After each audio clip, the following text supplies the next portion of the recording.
Hello everyone, welcome to the fifth day of this TezIndia blockchain bootcamp. Today we will be continuing in the project development. So some few announcements before the project development. I've been thinking that submit project on the government platform. Only those who get the certificate and the goodies. Those who completed the bootcamp get themes and ideas for the project will get from more this year.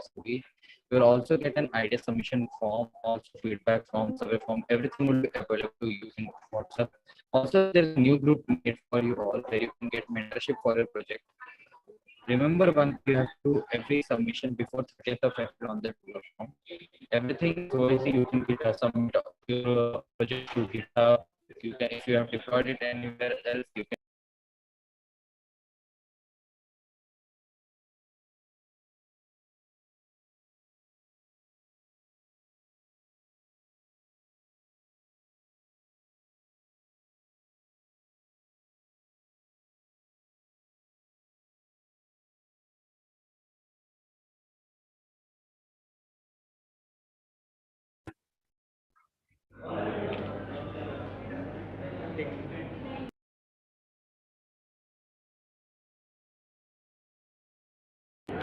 Hello, Ojasvi, am I audible?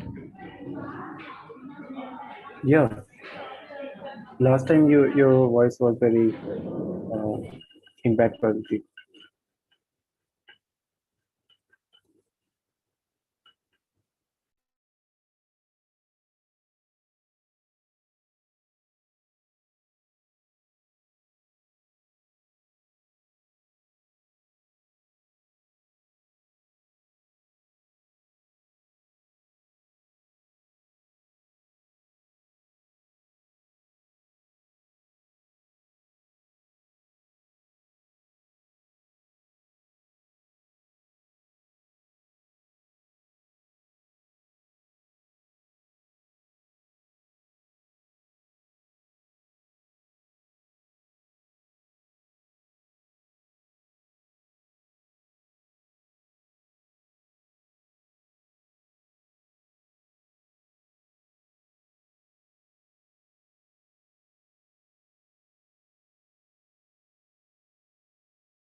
Am I audible?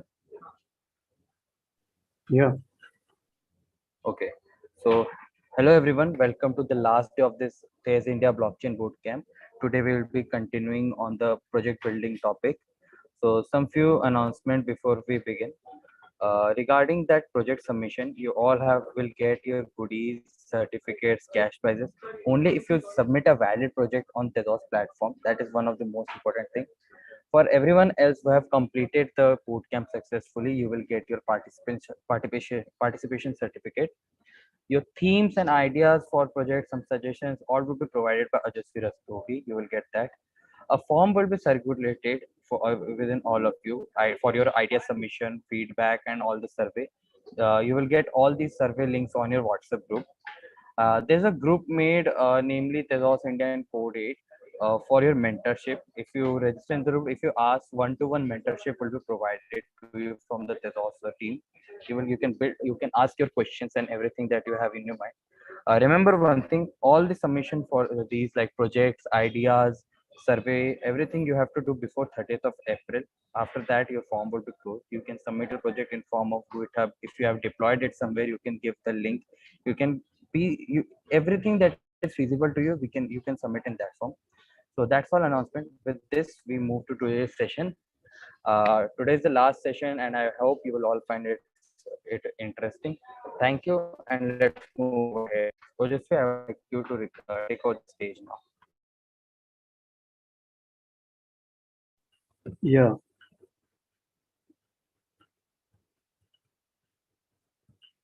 Just a second.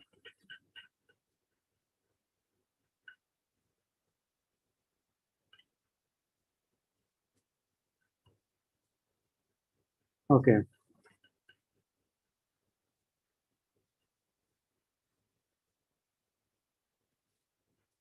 So until now, we have learned to code smart contract using SmartPy. We interacted with that smart contract using Better Call Dev. So now we need some method so that we can interact with that smart contract using our application. And the most popular way is to make some web content using React or something. And we have TypeScript and JavaScript libraries which makes it very easy to interact with them. So there are multiple libraries depending upon what kind of client application you want to build. Uh, Websites are the most popular ways to do it, but sometimes you create some app, maybe using Flutter or something. So there are a list of uh, libraries which I showed you guys yesterday. They are on this website, Tezos Developer Portal. You can go to tezos.com and go to Developer tab and Developer Portal. So here you can find all the resources, all the libraries, all the places from where you can learn things. Like these are the libraries, and we will be taking and we will be having some introduction to Taquito, and before that, I'll just clear one doubt that we got a day ago.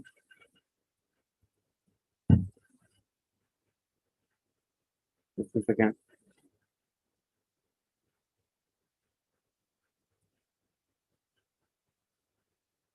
Hmm. Someone asked that is there uh, any source, some kind of templates for smart contracts? For example, we have OpenZeppelin smart contracts for Ethereum in Solidity. So for that, yeah, we do have that, and you can find them on the SmartPy IDE. Let me just open the IDE right here.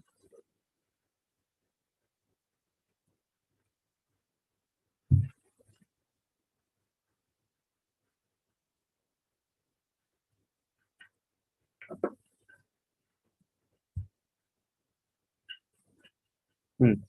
So when you open the ID for the first time, you get to see this um, dialog box.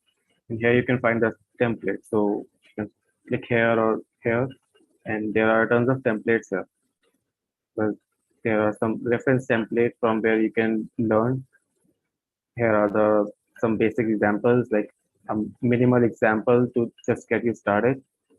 So it will just show you a kind of a very boilerplate code for any smart contract of smart file, or you can take a look at a lot of them, like time lock, on-chain views, right? And these are all um, kind of designed in such a way that it makes it easy for someone to understand them and learn from. So you can learn about lambdas in SmartPy. For example, let's say in this code we have some lambda functions like uh, flam private lambda, right?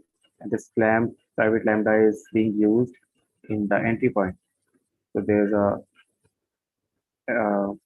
lambda, and in that we are calling self.lam. So these kind of smart contracts are very easy to read and learn.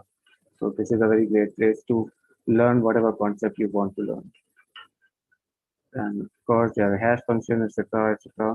But if you are talking about like complete template for some popular thing like tokens, right? So you can go to regular templates, and there we have some of the token for create some of the templates for creating tokens on Tezos blockchain. So we have um, F, FA 1.2 template. Okay, that's good for creating fungible assets, any kind of tokens which are generally known as ERC20 tokens in Ethereum. So FA 1.2 is very much similar to ERC20, just in SmartPy. You can read about. Um, I accidentally reloaded that. Hmm. So you can always check the template here, and it's well documented. Documented. You have tons of comments here to kind of teach you all the things that are being uh, that are happening inside this contract. So, and yeah, some things kind of overwhelm you because it's very new. So you always have some documentation for it, and I'll show you that also. It's it's on Agora. Let's go to Tezos Agora.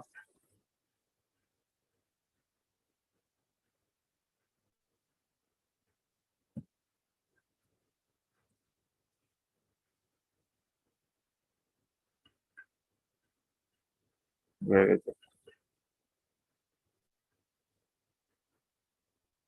Yeah.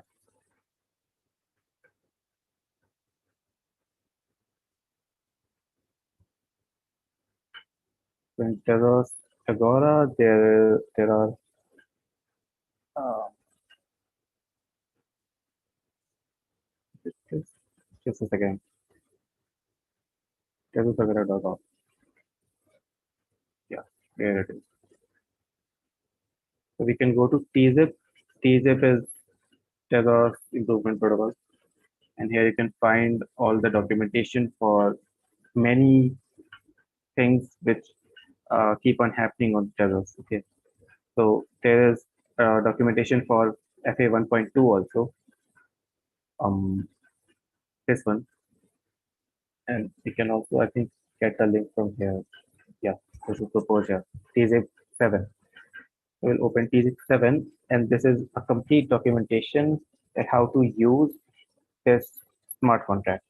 So if you are quite experienced with Ethereum development, ERC20 token development on Ethereum, then this will be very easy for you. You create token metadata and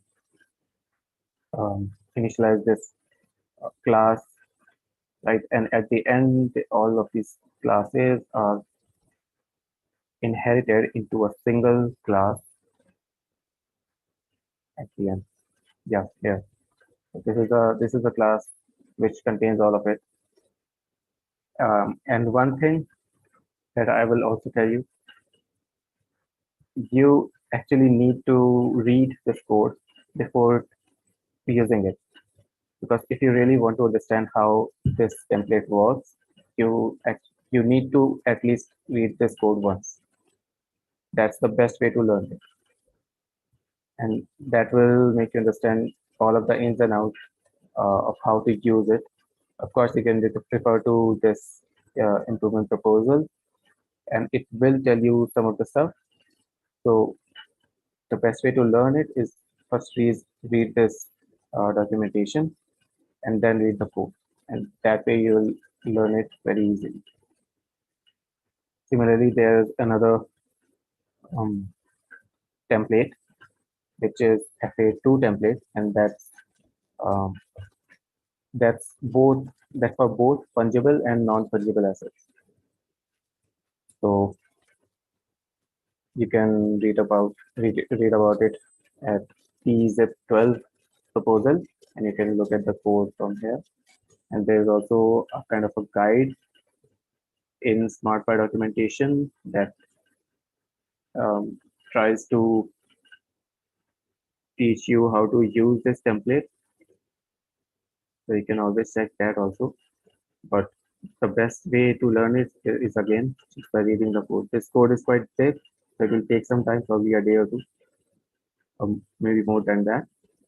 But it's it's actually very uh, it's the best way to learn it, to be honest. So similarly, there are other templates like chain link oracles if you are building the kind of oracles. There are some other simple examples like calculator, etc. Just to give you some reference at how to use them. We got a simple escrow contract, multi-sig contract, multi-sig with administrator functionalities, right? So game platforms and very small games like mini kitties is uh, similar to crypto kitties,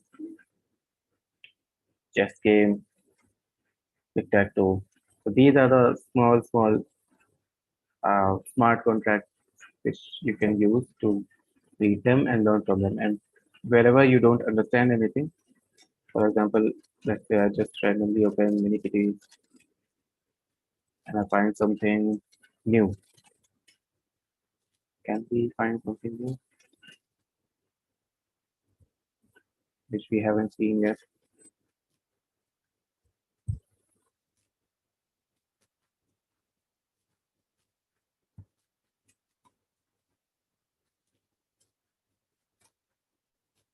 Hmm,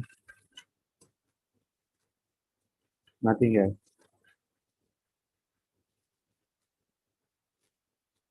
Is there any multiplex?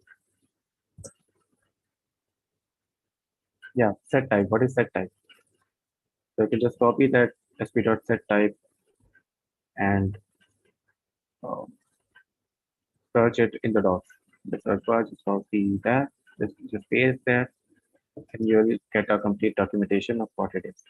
So it's a function for setting a type of an expression.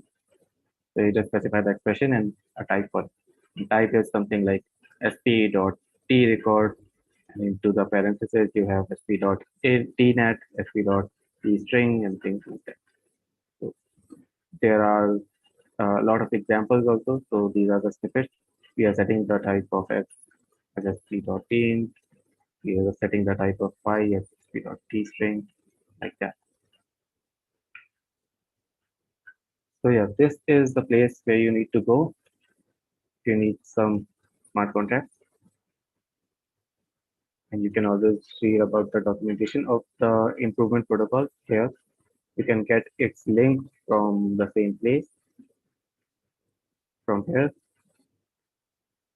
and that should be enough. All right. So now let's uh, let's take a look.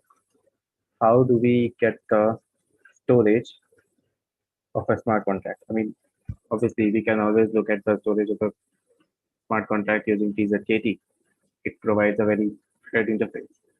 But when you are making some client application, for example, a web page, you need some uh, way to code it so that you can get the value from the storage and then show it in a very beautiful way on the website, right?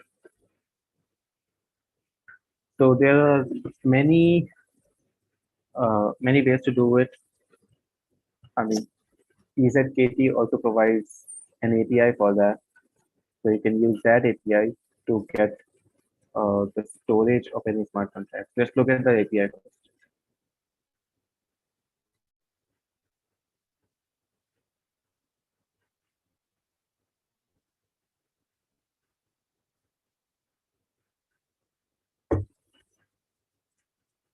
Okay, so there's a very brief documentation of how to use this API. So what I want is to get the storage of a contract. And my contract is this. It have a string and then a map, a mapping of string to nat. So let's look how do we do that. Is there any introduction? Okay. We can get from any kind of API. We are using Ethernet, so we'll be using this base URL, https://api.ethernet.tzkt.io. And then we don't need to get accounts. We need something from the contracts. Let's go to contract. We can get contracts. We can get some more things from the contract. Let's get the contact first.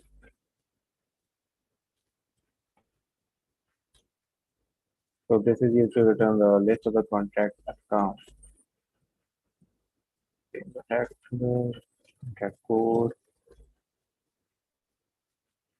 Yeah, here it is. Get contact storage. So you just need to make request to this endpoint with address of the contract and then slash storage. So let's try it. Can we try it here? Okay, we can't. I'll open Postman for that.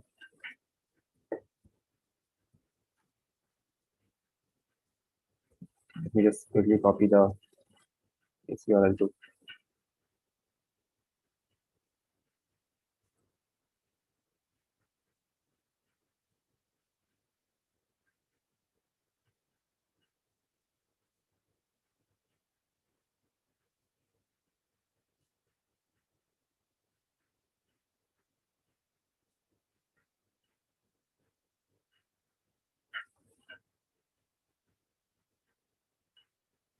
Okay. So I create new collection.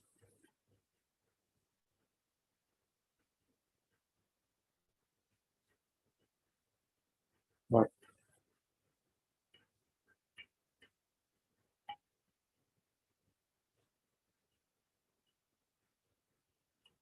let's create a new request. Before that, let's create a variable.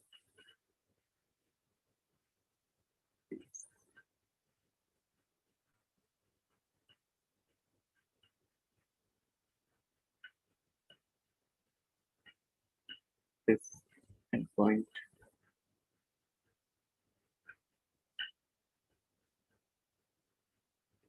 Okay. So let's create a new request and this will fetch the storage of a contract.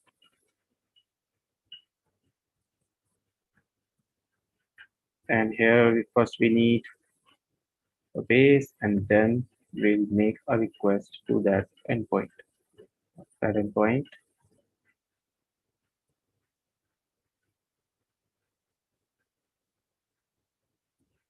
That contract storage. Here it is.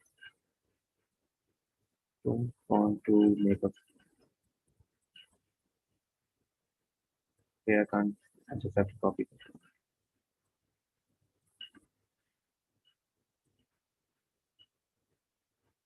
So let's go here and let's also have the address of our contract in a variable.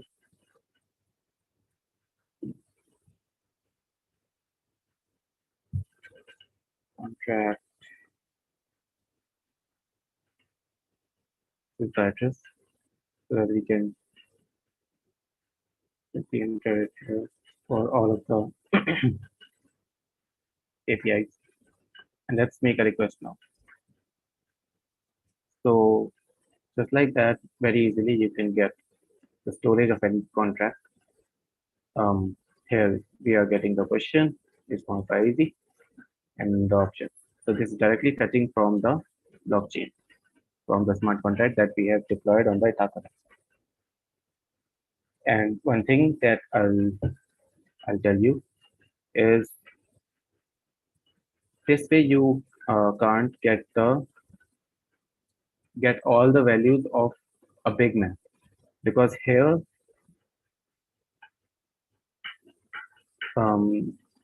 options is a map. It's a map from string to nap, but you can't get the values of a big map uh, like this way. Okay, so you have to use some other way. And why does that happen?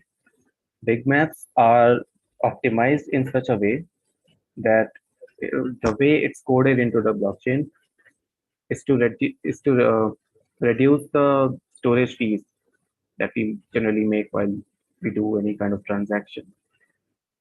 So big maps are generally used to store values when you're expecting a lot of data being stored in it. So if you think that there will be a lot of data stored in this big map, then instead of using map, you should use big map so that you can optimize uh, the usage of the smart contract. And that is why you use big map. And when you use big map, you cannot iterate on it, which means you cannot get the key and value pairs of that big map in one go. That's what we have done here. We just got all the key value pairs from this map in a single request. But you cannot do that with big maps because they are optimized in such a way that it's very it there's no functionality to get the values like that. So when you have some big map, you have to use some other API. I'll show you how a big map looks like. Don't have any smart contract as of now. Let's do one thing. Let's go to Metacall and randomly search some smart contract. Let's go to server domain. There are some smart contracts. Let's say if it has some big maps, storage. Yeah. So the metadata is something they are having in their contract state variable, and one of the variable is metadata, which is a big map. So when you have a big map, here you can see it. It's a big map from string to bytes. So big maps aren't stored in the contract storage. They are just having a reference to some other place in the blockchain. So it just have a big map number, which is 1271. So this is the big map number 1271, and I can go to that separately. So now I'm on the mainnet slash big map slash 1271 slash keys, and this is it. So when you're getting the values of a big map, you need to make smart the API call to some other endpoint which is specially made for big maps only. So yeah, this is the so I can get the contracts big map from this API. I'll just copy this, create an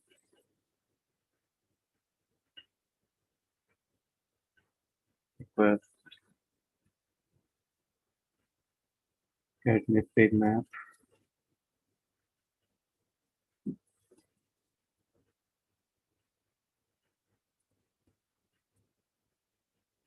the base,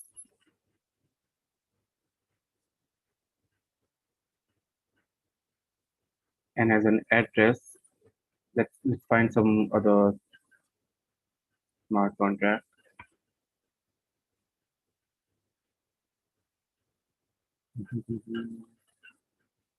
Maybe column two tab. Are we having any big map? No, we don't. Yeah.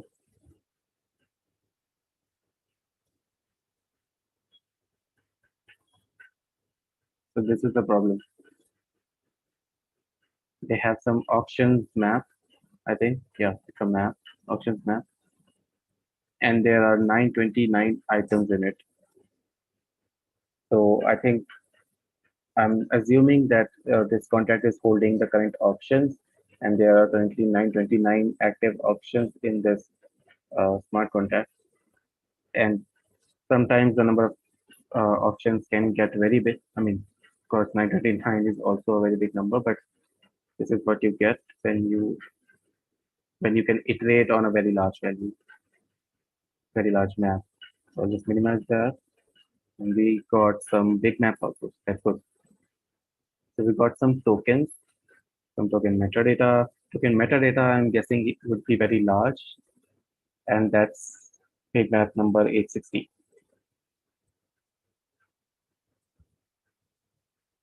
Yeah, size is quite big. So these are the values that this big map is holding. And it is continuously lazy loading that. These are the values this big map is having. And if you observe carefully, all the values aren't coming in just one go. It's coming kind of it's coming in batches, right? So I can click on any of the key in this big map 860, which is having 80,000 keys. So yeah, that's a large value, and you can look at any of the value in this smart contract. So let's try to fetch this big map 860 big map using our API. So I'll get the big map of this this smart contract. This is the smart contract. I think it's the one. Okay. This is the smart contract.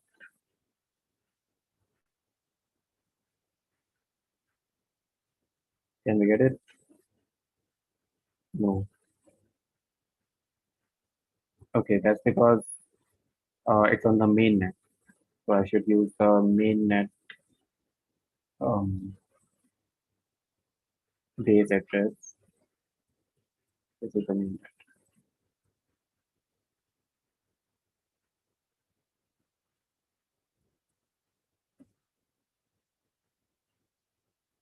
Hmm. So now I'm getting some big maps that this smart contract is having. What are these?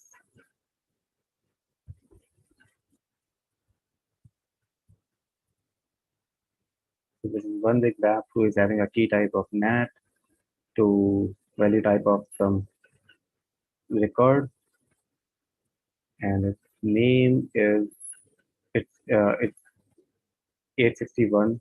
That its number is 861, and I think its name is token. Yeah, this one's name is token metadata, Yeah, this is the one we were looking at, 860. Now we can make request to a big map to get the value of it. Let's try to do that. Create a duplicate, get big map value. So it's very easy to use API. This will be probably the last thing that I'll show so that you can get a clear understanding how to use this documentation and get whatever you want from the blockchain. Get big map keys. You can get the keys also, and I'm directly getting the value. Get contract big map.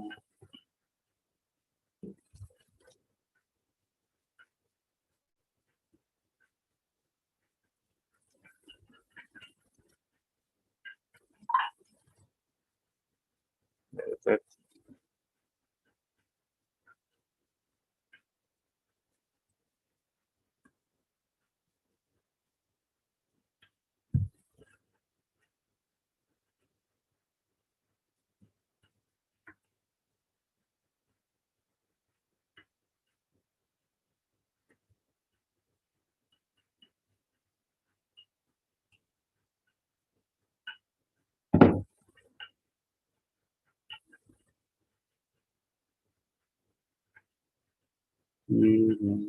I compile the value there. You can definitely get the keys. You map ID slash key and then key. Quite easy.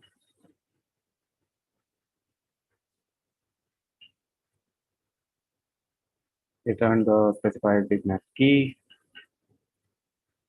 Let's try to use this one also. I'll just type it big map slash its ID. What's ID? 860 slash keys slash some key. And as a key, let's add 80224.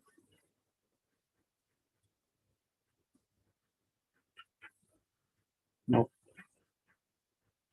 try to get all the keys.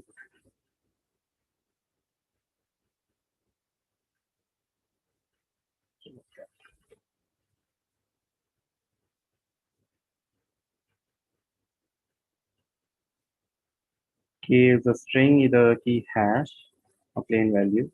Even if the key is complex, we can specify it as, for example, key address. So this should be a key. I might be doing something wrong. ID, that's an integer. And key, what's the key here?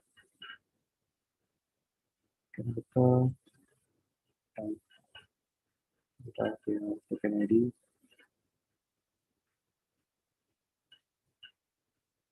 Okay, so let's go back.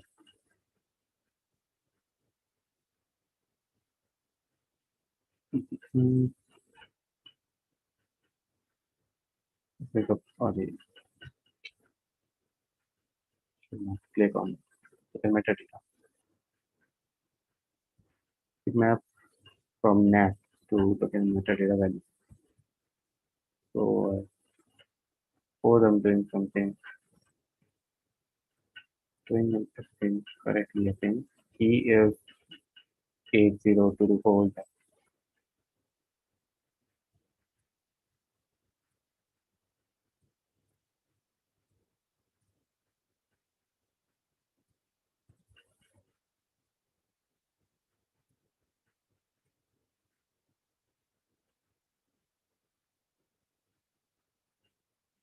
Mm-mm. 024. Oh, it's no content. Don't know why. We'll probably get back here later. Maybe I'm missing something. So yeah, the documentation is quite big. It will take some time to get a grasp of it, but you can always read all the documentation line by line, and that will give you a clear understanding. But my my preferred way to use is with Taquito. Taquito is a JavaScript slash TypeScript language. I'll go to the homepage, and it's always recommended to use this language because it will not only get you the storage of the smart contract, but also it will allow you to make transactions. So you can't make any transactions using this library. And there are other libraries also besides this one. There's a library of Better Call Dev also. But those libraries are generally a convenient way to fetch the data from the blockchain. If you want to make transactions, and making a transaction is kind of complex process. You need to specify what you want to do, and then you need to encode it in bytes, and then sign that using your private key. And the algorithm you need to sign depends on what algorithm you use to create those private keys. So by default, EDDSA algorithm is used to create your private keys, and your hash will start from TZ1, and then that you have to use the same algorithm to sign using the private key. You'll get a signed byte code, and that you can inject into the blockchain by communicating to the node. Now, there are some things that I will tell you. The way you add something into the blockchain using some client is by communicating to the node.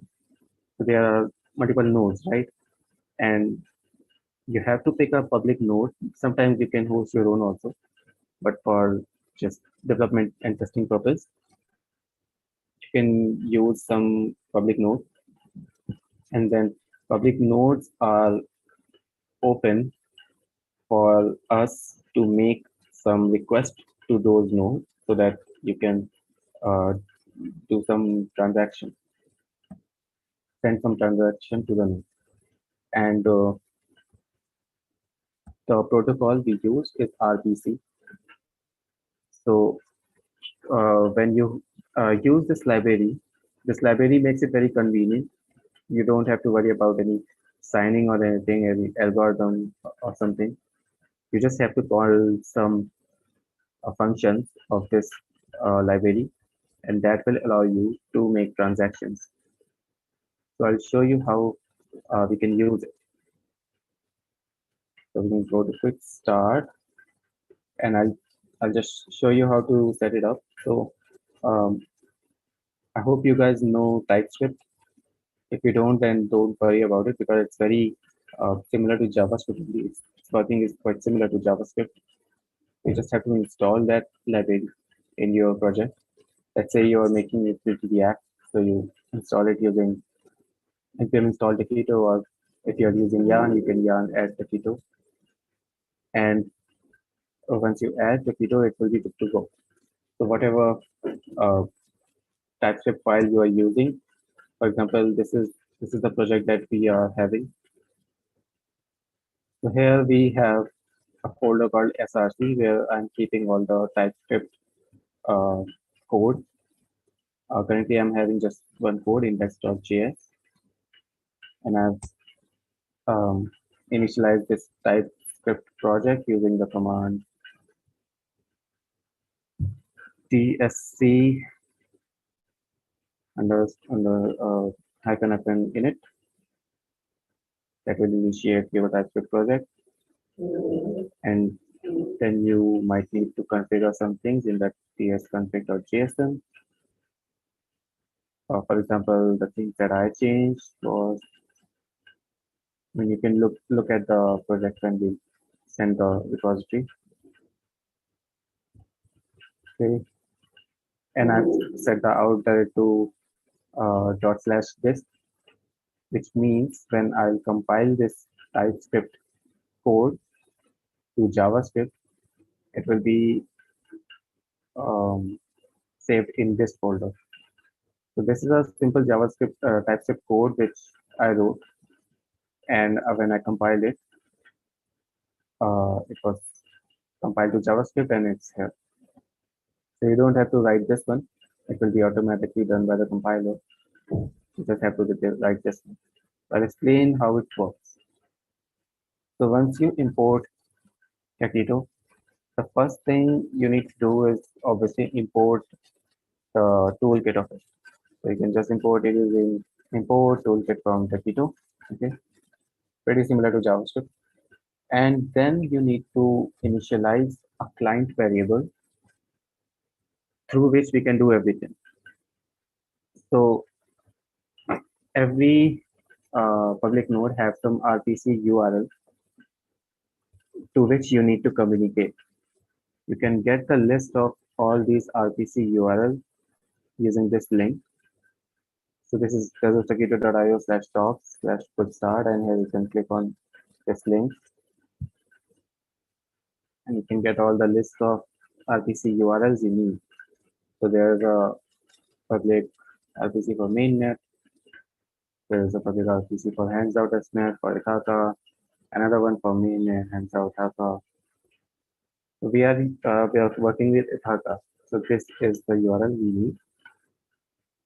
So you just need to initialize the client with this URL. Let's copy this line and replace this string with your URL. That's what I've done here. Okay.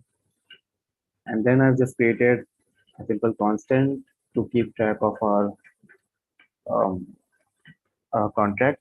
And this is the same contract address which we deployed yesterday. Where is it? Yeah, this one. I just copied that address from here. It should be there. Now, whatever you want to do with the blockchain, you can do it using this variable, Tezos, which is just an object of Tezos toolkit with this connected to this RPC. And you can do literally anything you want from here. You can initialize some new account. You can import a faucet account. You can use it to connect with your hardware ledger. You can use this library to get your uh, transactions signed using some private key stored in an HSM on AWS KMS or Azure or somewhere. So, I mean, all of the blockchain stuff you want to do, you can use with Takedo on Tezos blockchain mostly. So let's try to do a very basic thing. The first thing I want to do is get the storage of this smart contract.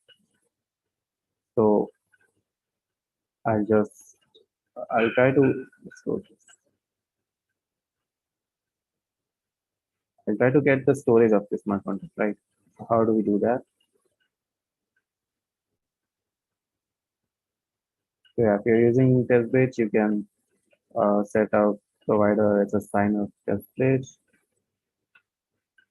So yeah, this is something we should do first, I think.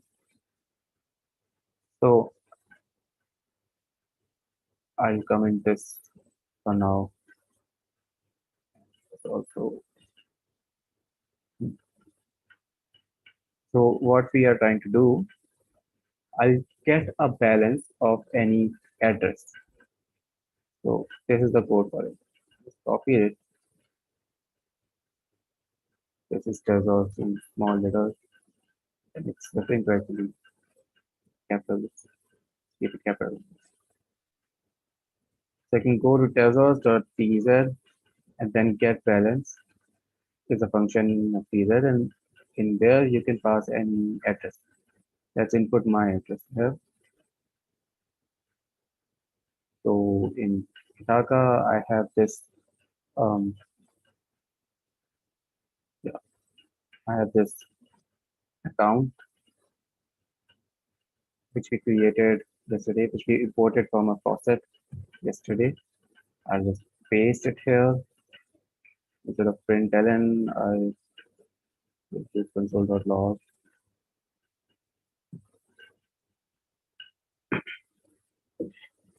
and it's kind of quite easy to understand. This get balance will um, return a promise with balance, and that I can simply convert it to numbers.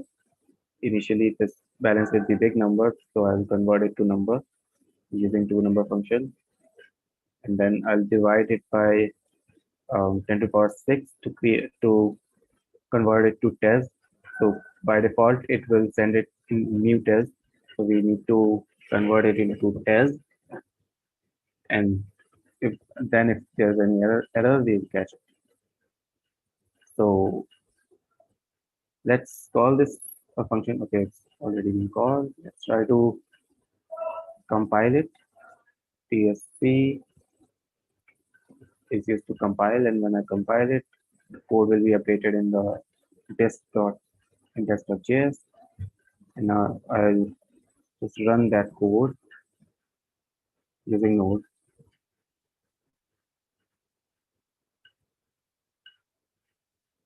It will take some time because it's communicating with the RPC, but now you can look, the value is printed here in test. So I think it's the same value, right? Because I'm fetching from here only. 91560. So this is a very simple way to get uh, the address of any account. Okay, and you can use in-memory signer also. It's generally useful when you are having some software keys.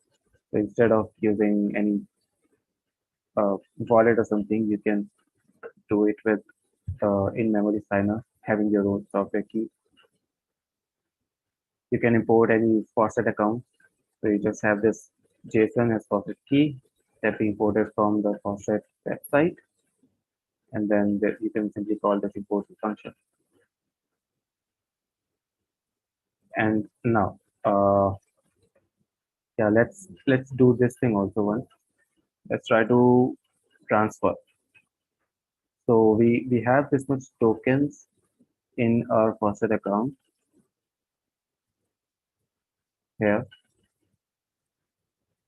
and we want to transfer it.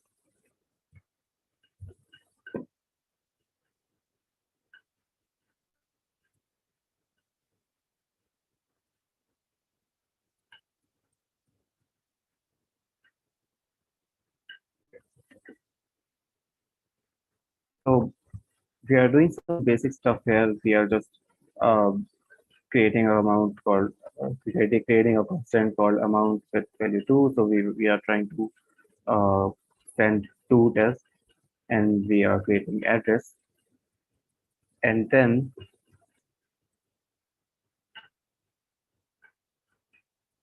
um, we are transferring the amount to some address. So we use tezos.contract and then dot transfer, and then we need to give a map to a map as transfer param. So whatever you give here, there will be the transfer parameter, and the basic stuff we generally write in here is the two and amount key value pair. So the two is basically the address where you want to send the uh, token, and the amount is how much value do you need to send. And when you call this transfer function, it will inject this operation into the blockchain through RPC.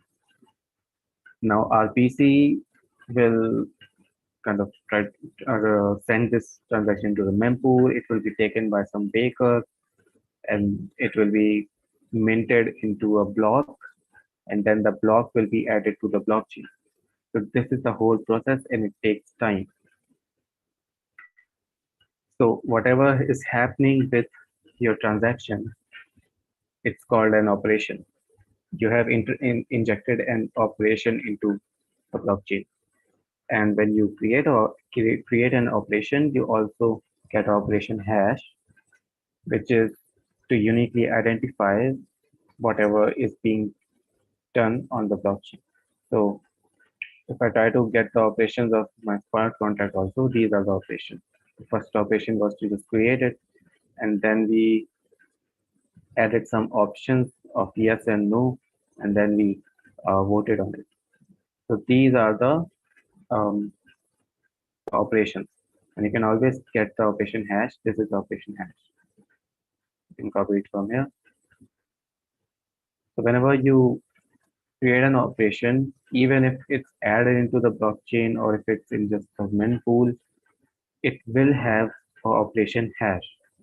So whenever you call the transfer function, you will get the operation hash from the promise, and then we are taking that and calling this function. So when we get the operation hash, we confirm it, and we don't confirm it, we just print that hash and we wait for it to confirm. So there is a function in this OP variable, OP class, which is confirmation. And when you call this confirmation function and pass a value in it, it will wait for some confirmation blocks. So let's say your operation is added into a block. That block is appended to the blockchain. But until when do you confirm that if it's valid or not? You need to wait for some time so that some more blocks are added to the blockchain, right? Just like we saw yesterday when we were originating our smart contract, we saw those 10 shields below the screen where they were kind of illuminating one by one in orange color, which will show which was giving us a feedback that how much blocks are added, how much confirmations we have. Confirmations are basically some uh, confirmation is like to get the idea that how many nodes have confirmed that. Right? So whenever you get one confirmation, it's like you should not have this value as one. You should have it like probably 5 or 6 something. But it's basically to set a threshold that how much confirmations are we waiting for. And here we are just waiting for one confirmation. So when this one confirmation will be observed, then we'll move next. We'll move to the next uh, step, and then we'll get the hash of this transaction, and we can simply go to this website /hash to look at it. So whatever operation you are doing, you will always get the hash. For example, if you look at this transaction, if we have operation hash for it, can we run it? Try to run it. So here we are transferring, and then this is the operation hash.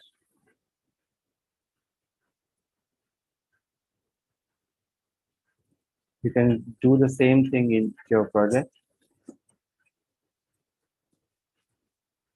And it will take some time to try to do it here, but let's just try. We can quickly do it here.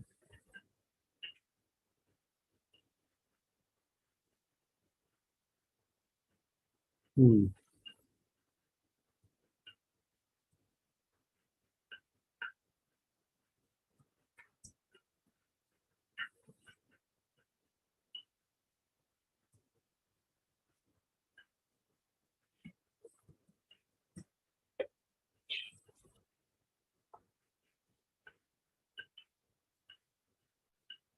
Let's transfer it to my main account.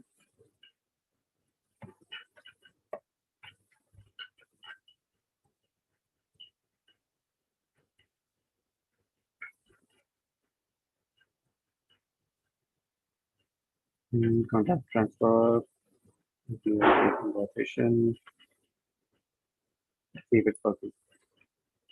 Probably I need to import some wallet or something. That will take time.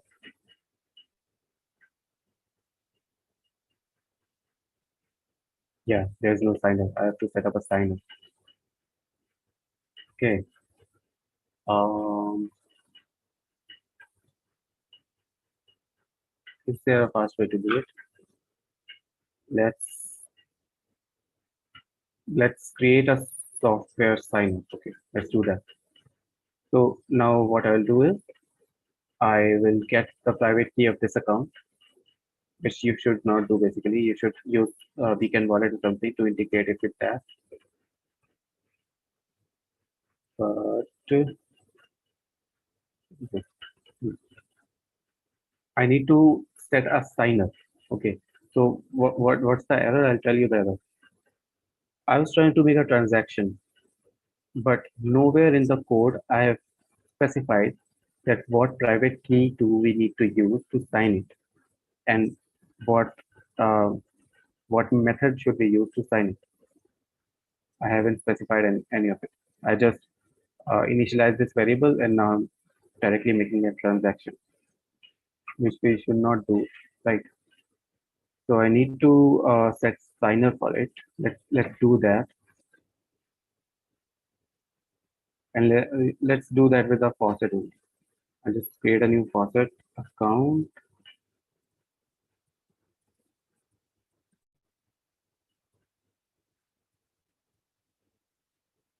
Start on it.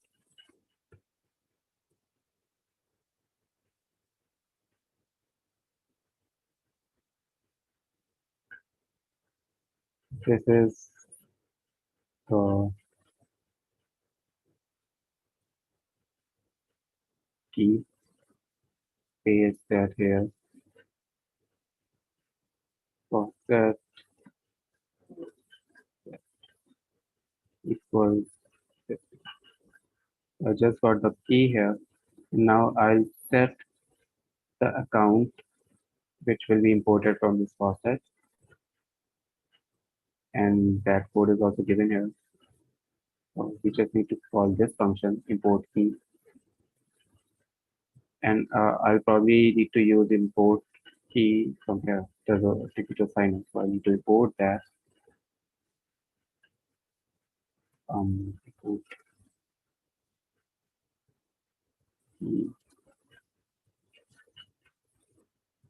There's a from Taquito sign.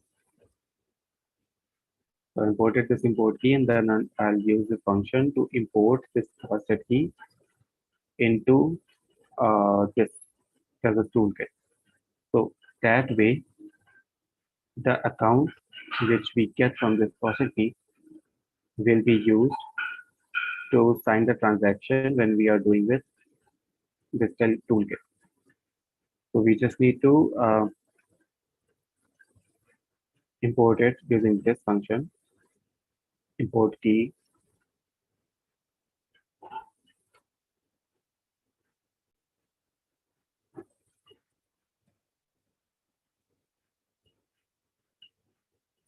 And here you just need to give the toolkit first and the email, password, mnemonic.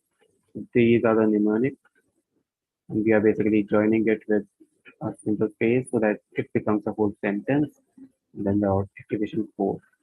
So hopefully when this code will run, um, this faucet key will be imported in this toolkit. And now we know that what private key do we need, uh, do we need to use while signing the transaction. Let's see if it works now. I'll compile it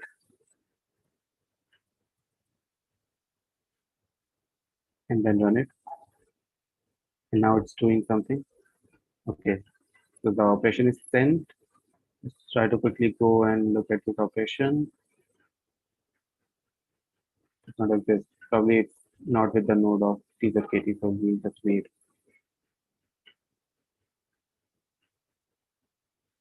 So we are waiting for just one confirmation. Yeah, so it's finally injected. And let's see if we can go to TZ stack and look at this operation. So this is a transaction and it was applied right at just this time. We sent to STZ from this faucet account to my main account. Let's check the balance of my main account now. Yeah, it's two more tabs. So the transaction has been done successfully. Can you see the activity? Start from here. Let's take this and go to TezIndia. Yeah, now we can look at the operation. It's the same operation which was printed here. This one.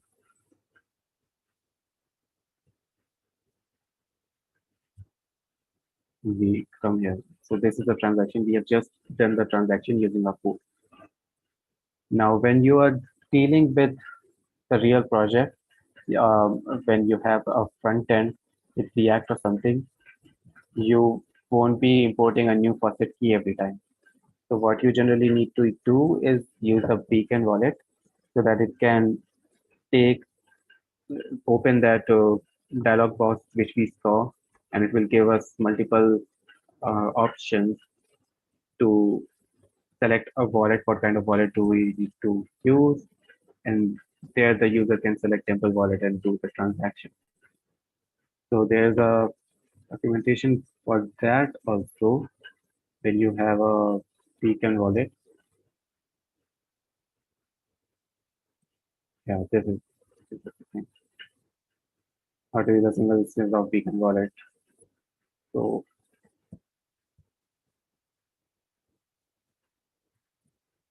it's giving us all the snippets to use with Vue and everything.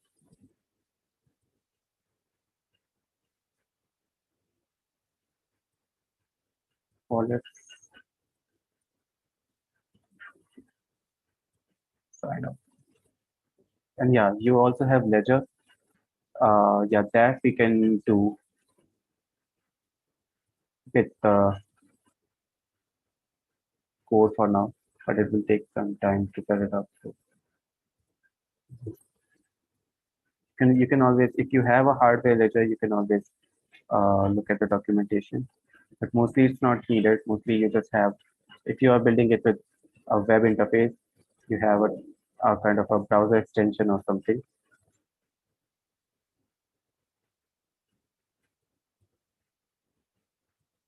So for now, yeah, faucet is enough to get you a clear understanding of how to do a transaction. Let's also try to get the storage of the contract, right? That's very important. Let's get that. And this was a transfer. I'll probably take it in some other function. So let's transfer.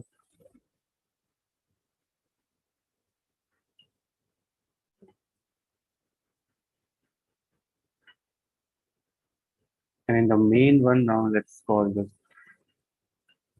storage. Storage. Hmm. Comment.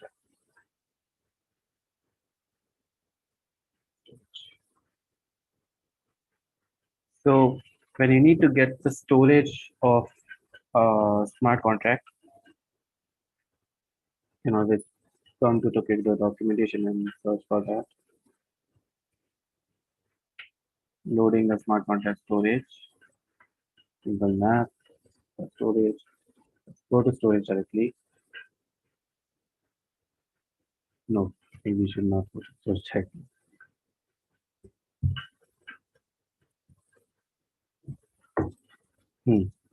So this is how we can simply get the storage. Until now, this thing is already known to us what we are doing here. But then there is a very simple way to get the storage of smart contract using this um, contract.storage function. So when you have a contract, we need to initialize the contract also, and we already know how to do that.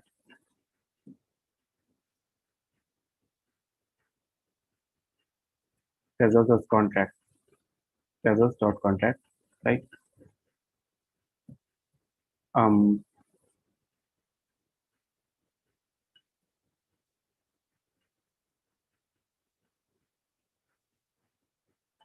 so when we need an instance of contract into your code and we know the address of it, this is what we do. So we know the address, right? We have that address. This is the address. So let's try to do it again, right? We call that Tezos of contract at, and then we get the address of it. So now we have an instance of that contract, right? And now you can call the storage function to get the storage of this contract. So in storage variable, actually constant, you'll have the whole storage of this contract, but you won't be getting the big map value. For big map, you'll just get a reference to it, and then you need to go to separate sections to get the values from those big maps. So if I console log storage here and call the storage in the main, I should get the storage of this contract. And we don't need transfer function for now. It's just there to take a reference. So let's compile that and run our JavaScript file. Yeah. So here we got the storage of it. It's a simple object with question is marked by easy and options, which is a Michelson map, right? We see Michelson because under the hood, your smart contract is converted into Michelson only. So that's why we see Michelson map. And in this map, we got a we get a schema so that we can know what are the keys, what are the data types of keys and values. Okay, so this is the key schema, which basically means what kind of key is it. So it's a string and value is a nat, and the key map is a simple mapping, right? And the value map is the no is a big number. This big number's value will be 1, I think. Let's say what is the value of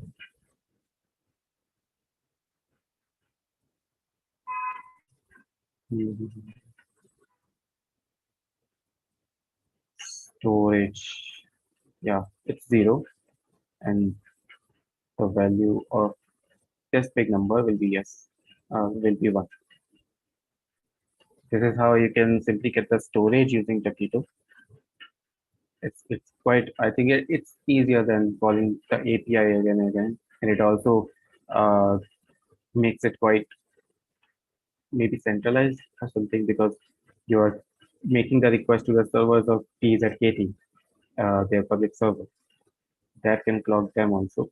It's better to use your own um, library and directly communicate with the RPCs.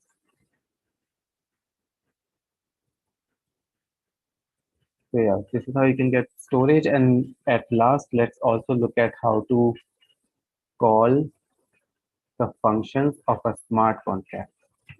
That's the most important thing, right? So let's try to call an entry point function, which is both of the smart contract. So let's go to the documentation and look how do we do that.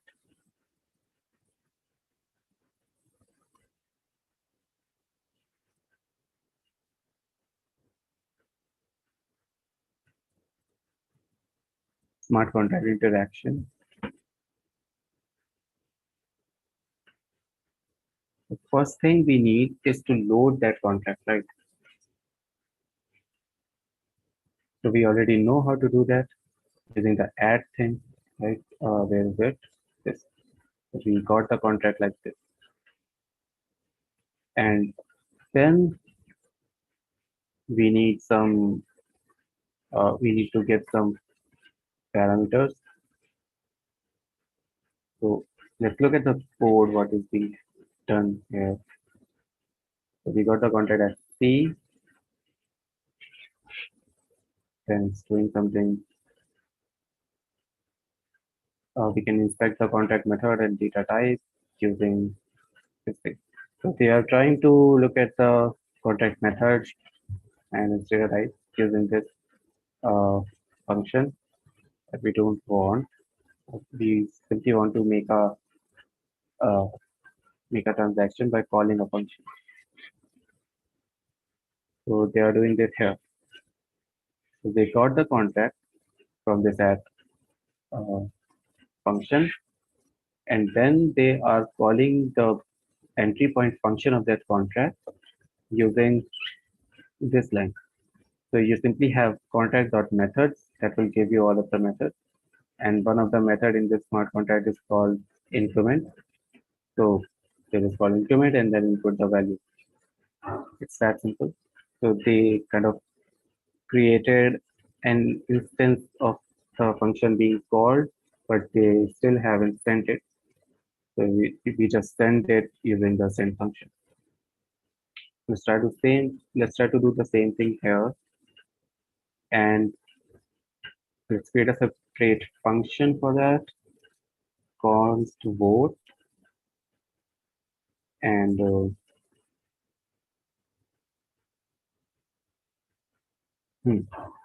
so this vote will have a string parameter, which is the option. Oh, I just wrote the wrong syntax. So we'll get an option here, which will be the yes or no, and then we initialize the contract um, using this line so that we get the contract of it, right? The contract at this address. So now we have the instance of the contract, and now we'll send this transaction.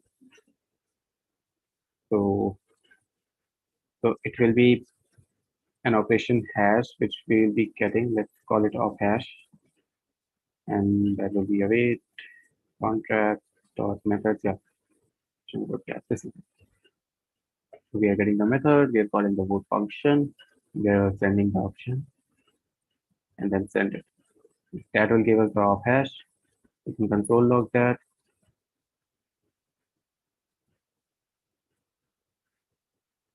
Okay, and then let's have a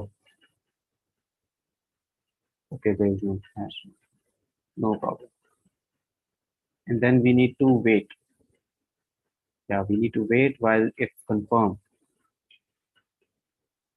So this is a function for it. Have a confirmation equals wait of hash dot confirmation one, which will wait for one confirmation. And once it's confirmed, and console log, this will be printed above, waiting for it to be confirmed. And once it's confirmed, we can simply just print the maybe URL of it. So I'll use it as an equivalent. Go to the operation.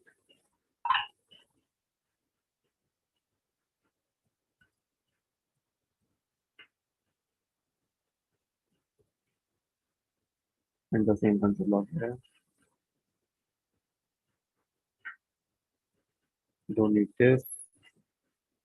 This is our hash, and the prefix is this.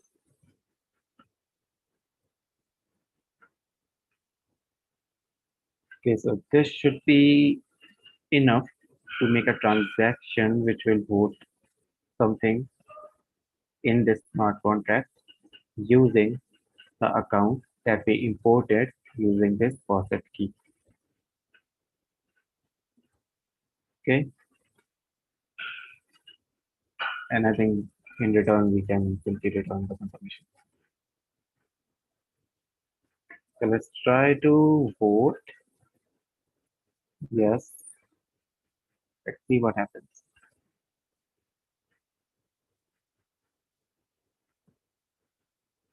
First we compile it, and then we execute.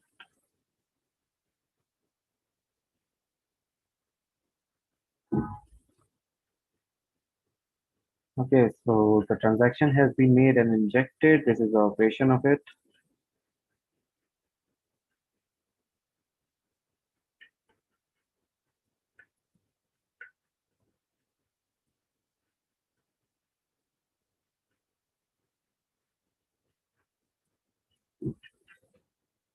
So the operation is injected at, yeah. I did something wrong here. It should be operation dot of hash dot hash. No worries. The operation should be done. Let's go to the contract, and yeah, we see a new operation which is done 33 seconds ago, and now the storage should be updated. So we got 2 yes. Earlier it was 1, now it's 2. Similarly, we can vote no also. This time the operation hash should be correct, I think. Compile, execute. So you should be getting a pretty clear understanding of how to do a transaction using Taquito. Very easy, just calling a bunch of function. I think it's even easier than using a backend, because in backend you need to make uh, HTTP calls, right? And as an input, you need to give some form data or some JSON data, a bunch of different things, right? But here you just simply call a function as if it's already existing into your local code. So the operation is injected, yeah, now clearly see the URL to photo. There's another operation now. If I refresh it, I'll get it, yeah. 28 seconds ago, this operation was done where I sent no as a parameter. So yeah, this should be enough to give you a clear understanding of how we use Taquito to make transactions, to fetch data from blockchain, even if it's the balance of the address, or if you want to get some storage from the smart contract. You can use any one of the methods to get the storage from the smart contract. It's kind of difficult to get the values from big math using Taquito, but it's it's good to use Taquito only because it will because that way your project will not depend on TZK API. Similarly, you can use the better called that Dev API also. You can go to the documentation through this website. Here it is, API. You again have all the docs, getting the values, getting the bitmap, uh, getting contracts, storage and all. So it's kind of a similar thing. So yeah, that's it. That's the front end part. That's how you integrate with it. And you can always use this code in whatever application you are trying to make, even if it's React or Vue or Angular. All of them uses JavaScript. So you can always just type your TypeScript code in the SRC and then compile it and then use this index.js in your projects. You can import it anywhere you want.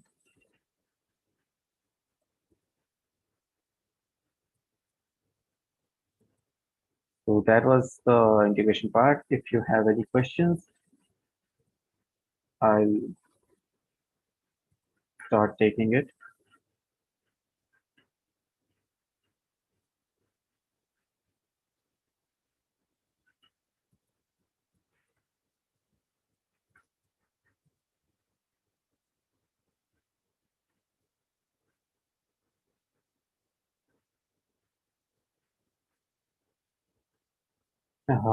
Guys, I have watched first two lectures. After going through all five,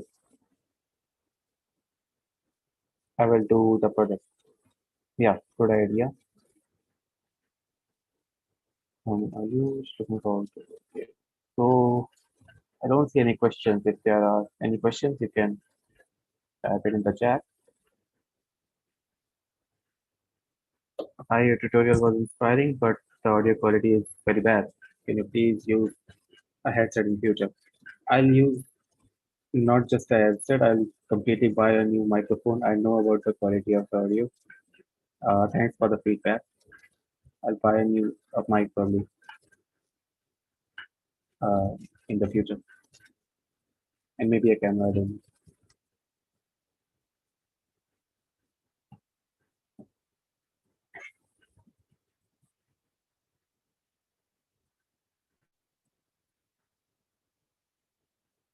I'm waiting for the questions. Meanwhile, I can give you some of the ideas that you can use to create your project. Um, some of the problem statement that you can have, right?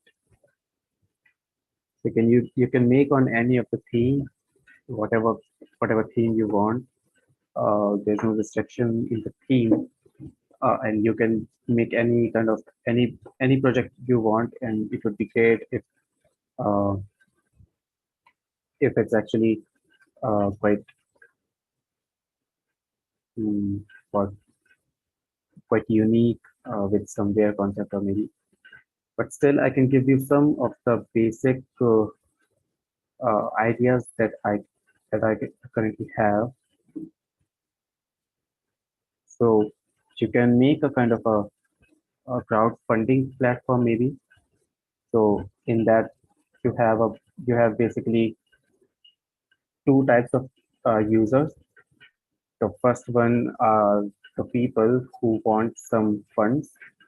Okay, so you will have a smart contract and you will send uh, you'll make a function where people can raise a request for funding, and then other people will be able to call some other function which we have created, and through that function they can send the amount into the smart contract. So that amount will be stored into the smart contract, and then the request will be having some threshold of some number that we at least want this much amount of money, and when that much amount is fulfilled in the balance of the smart contract, the requester can call another function to withdraw that money. Now, this will have some functions like how many functions? One function to raise a request, one function to donate, uh, one function to withdraw. Yeah, there are three functions, but you also need to check some things. The first thing is when you're calling the donation function, the second one, you have to make sure that the parameter that the person is sending into that function is equal to the amount he's sending. So you have to record how much amount a person is sending into the smart contract. Otherwise, you won't be able to keep a record that how much a person has sent, because you need that, because you also need to give an option for the people to take their money back. So let's say if I am a donor and I donate, let's say 40 TELs into the smart contract for some uh, for the for anything which for which the request was raised, and later I realized that okay, I don't need to donate and I'm withdrawing my 40 TELs. So in that case, you need to make a function that can be used to withdraw the amount. And when you are donating, you need to store how much a person have donated. So probably you will do it in a map with addresses as the key and values as the amount in muters or something. And when someone is calling the withdraw function, you have to verify that that person exists in the donor map, and yeah, if he or she is withdrawing the same amount which they have donated. And you also need to verify in the withdraw function, not in the withdraw, but in the claiming function where the requester is finally claiming all of the funds for his request. You need to check if the net balance of the smart contract is greater than or equals to the minimum value that he has specified in the request.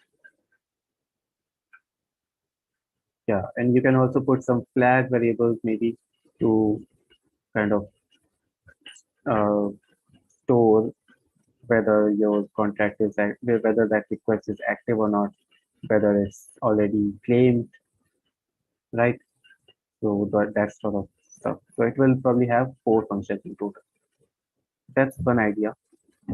Another idea is a naming service.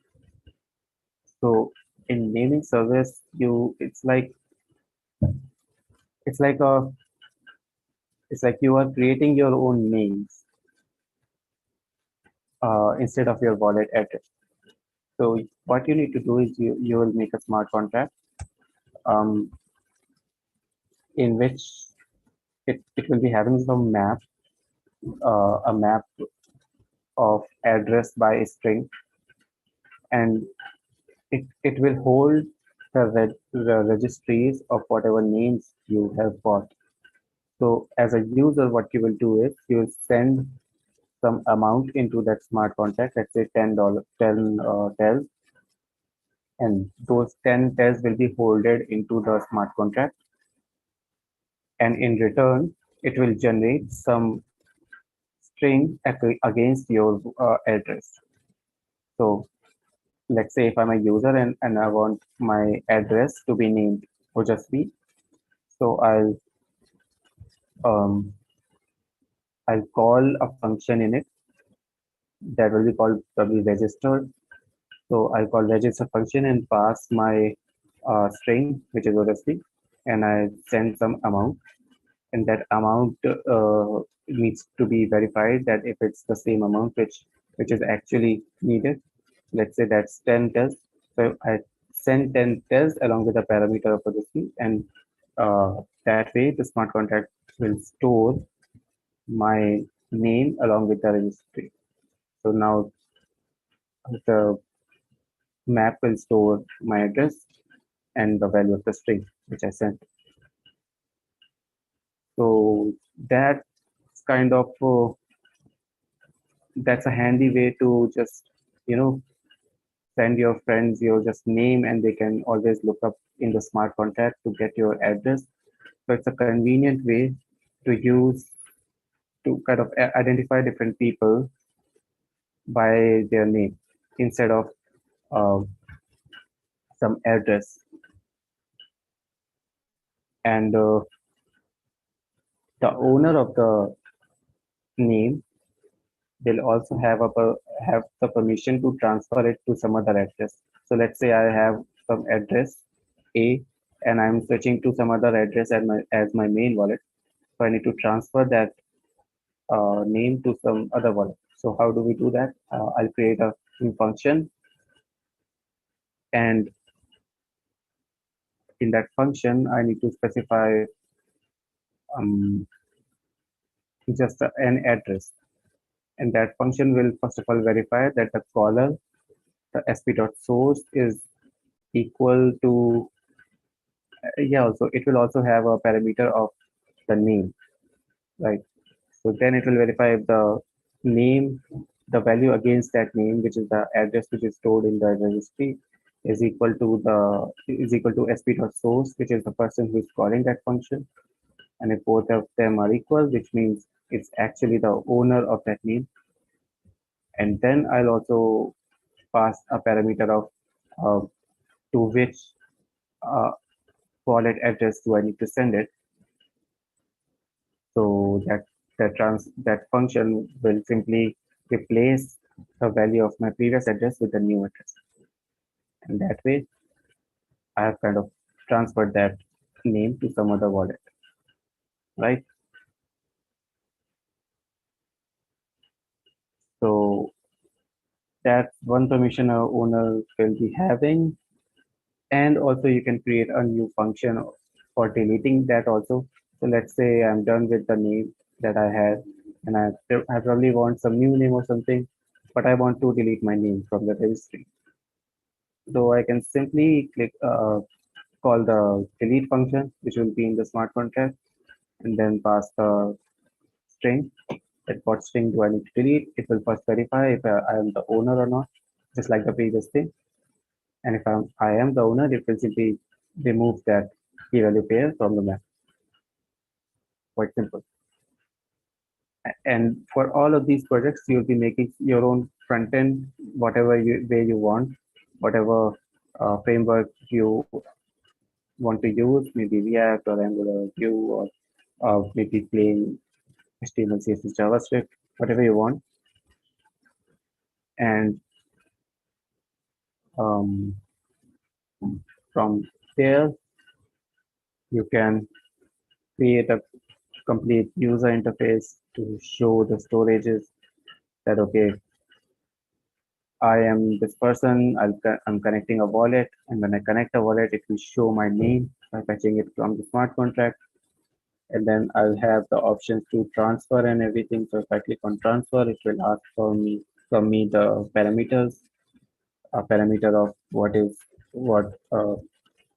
name do you want to transfer and to whom you want to transfer it, to what wallet address. And then I click on transfer button, so it will transfer the name to that wallet. And then besides connecting wallet, I will also have an option to disconnect, so that I can disconnect my wallet and then connect it from the new wallet. And when I connect it from the new wallet, I'll get um, the name in that wallet. And I'll also get an option to delete, right? So these are the things which you can create it in your own front end and use your own styling or whatever you want. And you all already know how to interact with the smart contract using Taquito. So that won't be a problem. Similarly, you can create your own uh, user interface for the crowdfunding website also. It will be done in the similar ways. It will show me the list of the requests and maybe the value of the balance of the smart contract, and it will also show me the options to donate into a request. So you need to design your own schema. It's a kind of a complex project to design the schema, that what are the types of record you'll be making.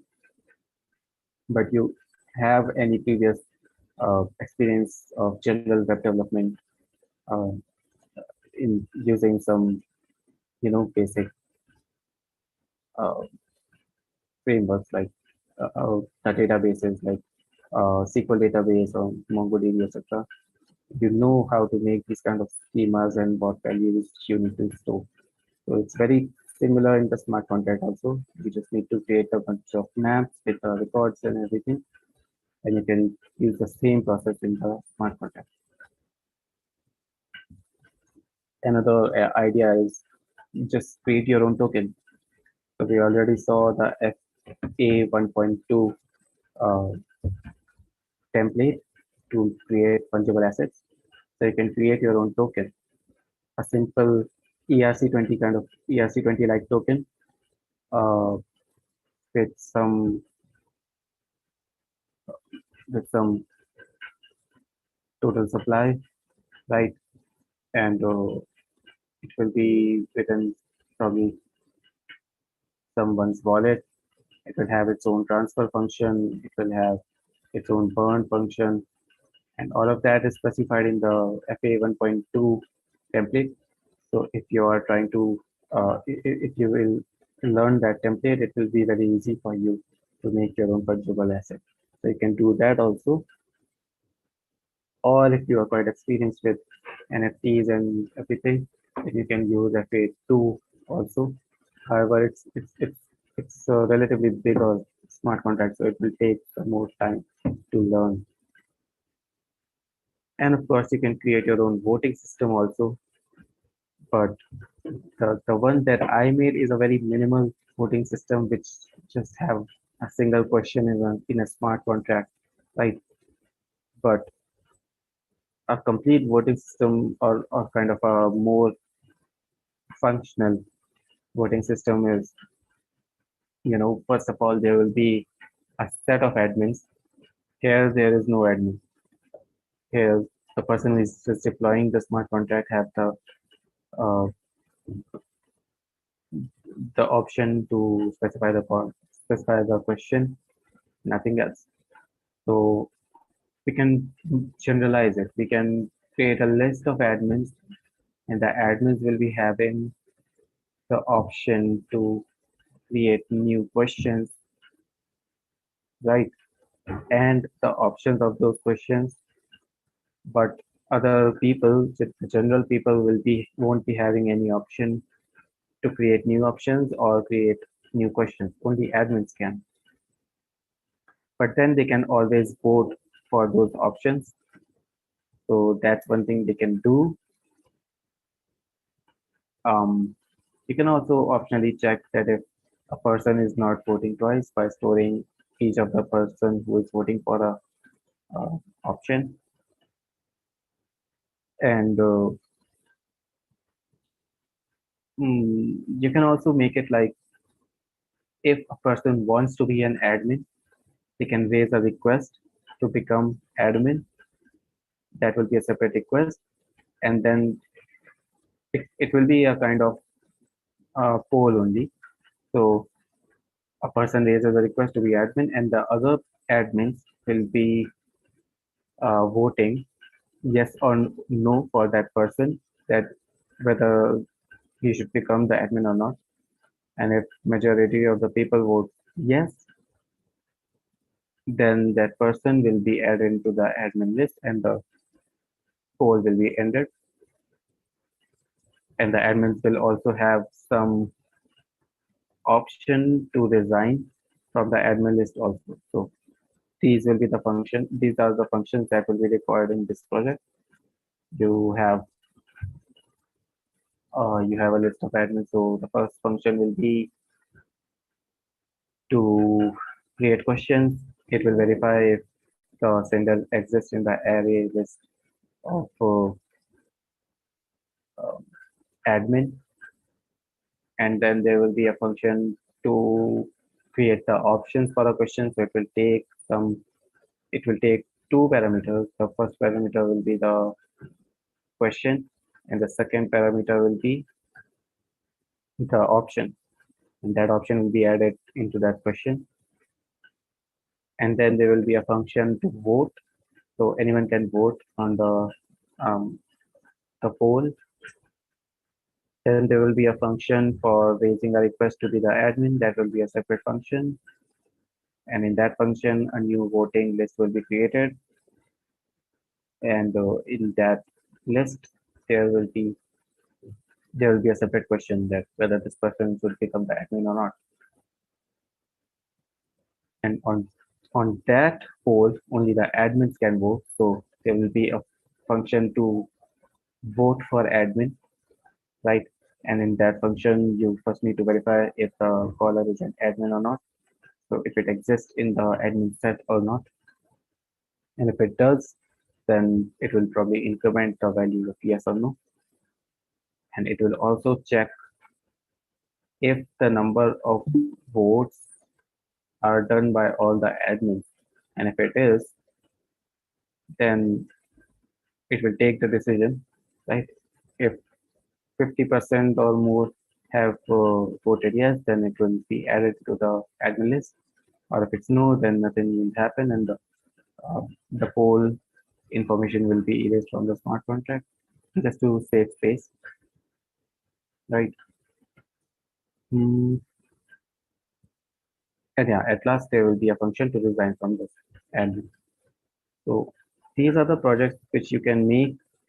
It can be a big project if you are a beginner, and it can be a small project if you have experience with blockchain development in general.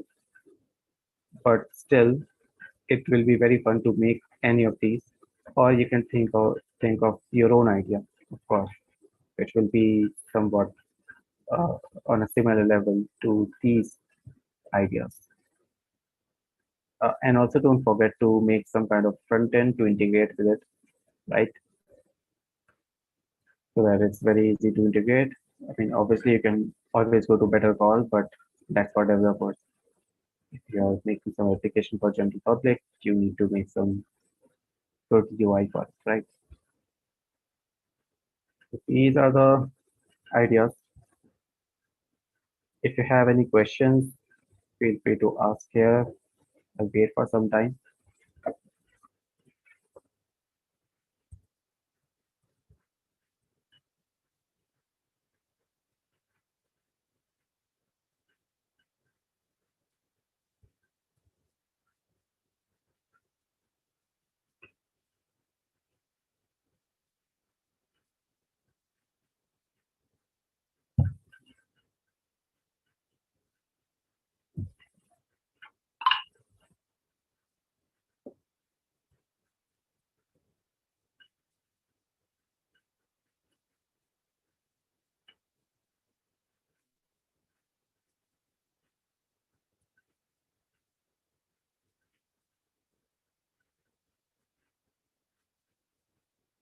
The team member can be from outside or only people who are in the boot camp.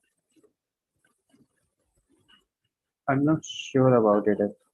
If anyone else is, we can answer.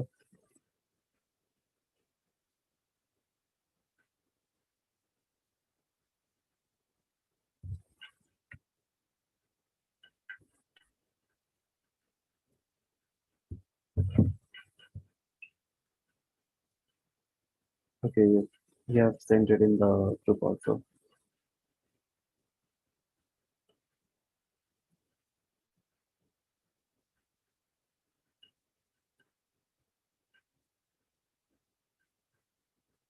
You'll probably get the reply to this question in the group soon.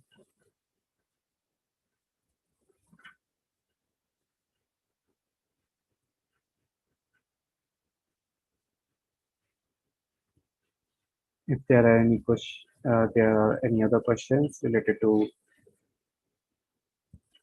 any of the concepts which are shown today, you can ask.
there are no questions, we can probably move to the quiz part.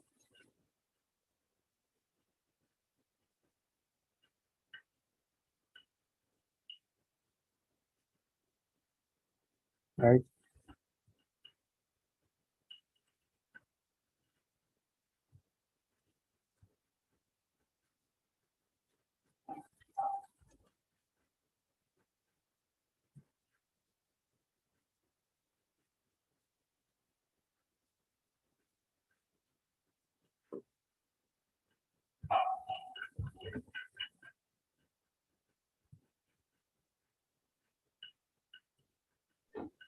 Okay, as we have covered everything for today's session, Ojasvi, is there anything you want to cover up before we move to the quiz?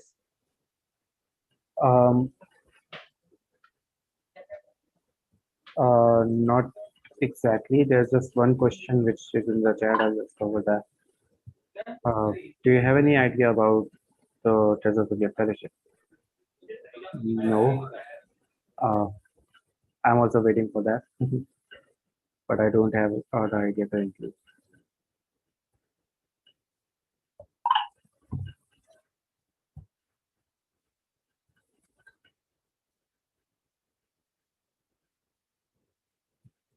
Yeah, we can move to the quiz.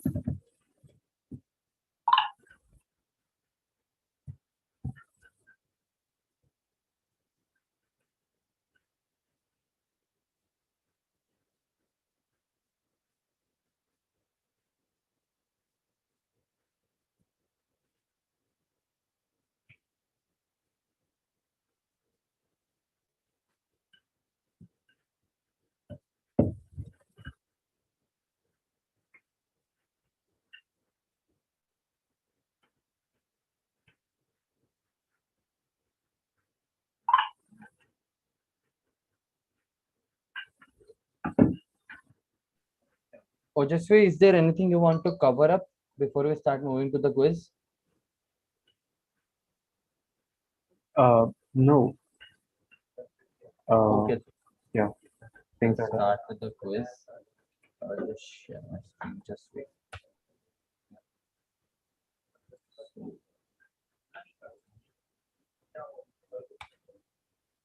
Okay, Ojasvi, you can turn off your sharing so Hmm. that I can share.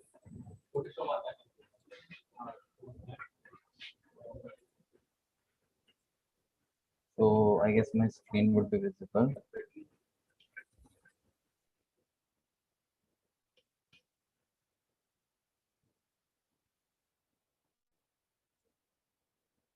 Also, I'll drop the link in the chat. Can you just share in the YouTube stream? Yeah, just a second. Sure.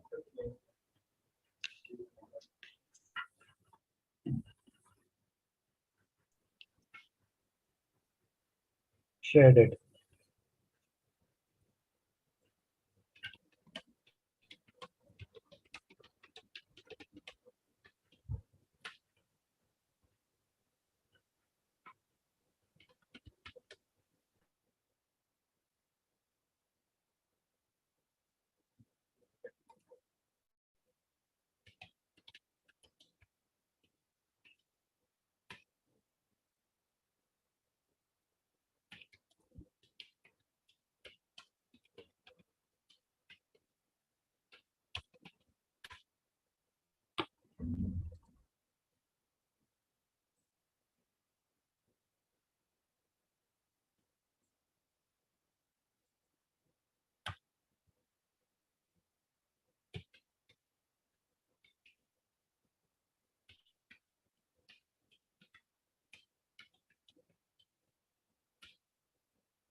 Everyone join fast so that we can start with the quiz. We will start the quiz at around 9:30.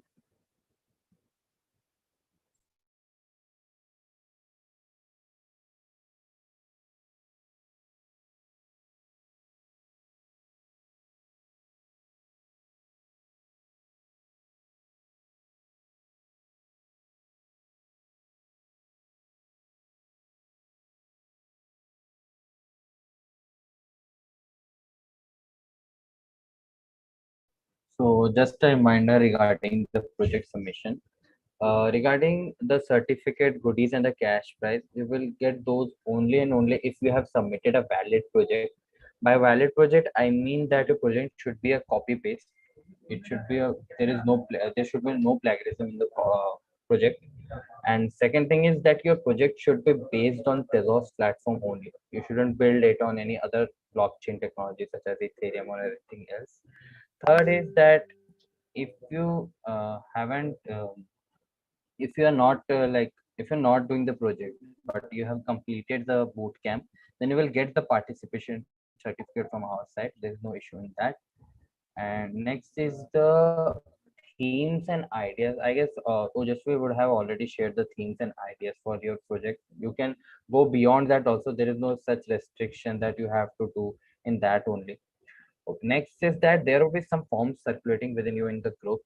There would be one form for your submission of idea. One would be there for feedback. Please make sure to submit the feedback so that we can get to know that how we can improve.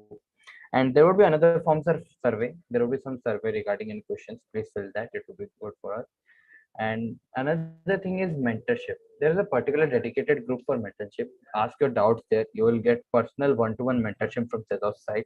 You can get help from there for your project or anywhere ahead in your work. Next is your submission. Okay, so you have to submit anything, your project, your ideas, anything before 30th of April. There will be a Google form. You can upload your project to GitHub and then share a link, or you can deploy it somewhere on Netlify and then share us the link. Or in the worst case, if you haven't deployed it anywhere, you have just stored in your local system, just upload the zip file. We have no problem. Anything you are feasible in, just share in that form. And that's all for now. These are all the announcements that I have to make. And now we will just proceed to the quiz. Still, I will wait for some time. It's 9:26. We'll wait for some time and then we'll start.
Since so many participants are joining now, we'll just wait for some time, like around 9:35, and then we will start the quiz.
So no one is right now joining. So we will just start the quiz.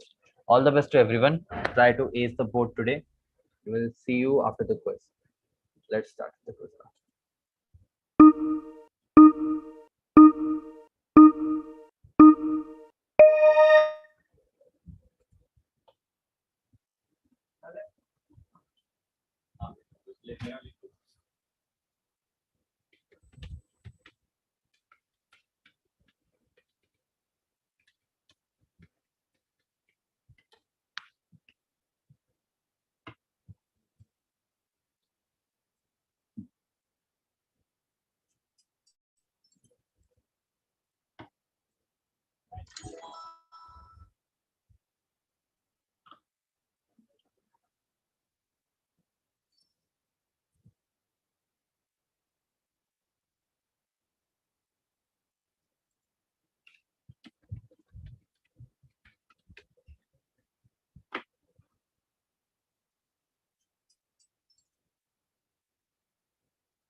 So I guess most of the participants have completed the quiz. We would end the quiz now, and then see the result.